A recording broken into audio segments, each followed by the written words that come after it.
Welcome back nga pala sa aking cooking series. Kaya heto't magluluto naman ako ng adobong kangkong. Itong ipinitas ni Jowa nung nagpunta siya sa ilog. Kaya naman kumuha naman ng konti at nakiani doon. Kaya naman heto't aking hihimantingin ko na. Naisip kong iadobo kasi fresh na fresh itong kangkong. Tokwa nga pala ang ilalagay ko dito. Kaya naman budget na budget talaga itong aking lulutuin. Tokwa nga pala 20 pesos lang at meron naman akong ibang gamit dito. Kaya yun lang ang aking magiging gastos. Kaya heto't hinugasan ko na ang aking kangkong. Heto ang aking tokwa. Hihiwain ko nga lang pala to ng pa-cube. So ganito lang. Lahat naman tayo marunong maghiway mo lang sa gitnang kalahati at pangatlo. O ayun, ganyan lang pa-cubes na yan.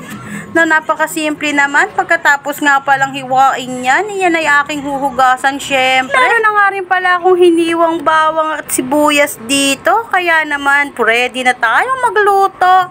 Heto ang aking kawali. At pinainit ko nga pala yan at syempre maglalagay tayo ng mantika. Tansyahin lang natin ang paglalagay at pagpipirito tayo ng tokwa. At nung mainit nga, isinalang ko na yung tokwa para maprito. Hintayin lang natin maging golden brown siya at biling-bilingin natin hanggang sa maging crispy ang dating.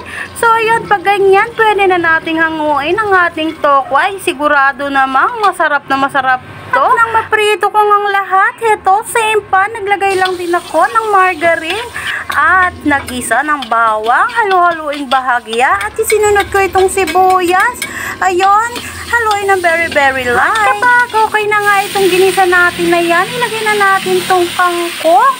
O, halu-haluin ng bahagya at syempre tatakpan natin to ng 1 minuto hanggang sa maluto. At pagkatapos nga ng 1 minuto na yan, ayan, tinanggal ko yung takip at hinalo-halo ng bahagya. Naglagay ako ng bechin, paminta syempre at toyo.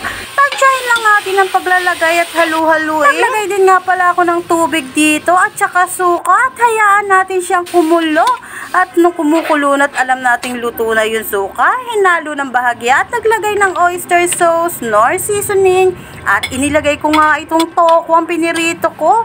So ayan, ihalo-haluin ng bahagya at very light. Maglagay tayo ng nam-nam, pampalasa at pampasarap ng ating niluluto. Kaya naman ito, luto na ang aking adobo, ang kangkong na may tokwa. O kung gusto nyo ring matikman ang aking recipe, follow for my YouTube. O eto, siguradong budget na budget ang ating pagkain at very nutritious pa. So, yun lang. See you on my next vlog.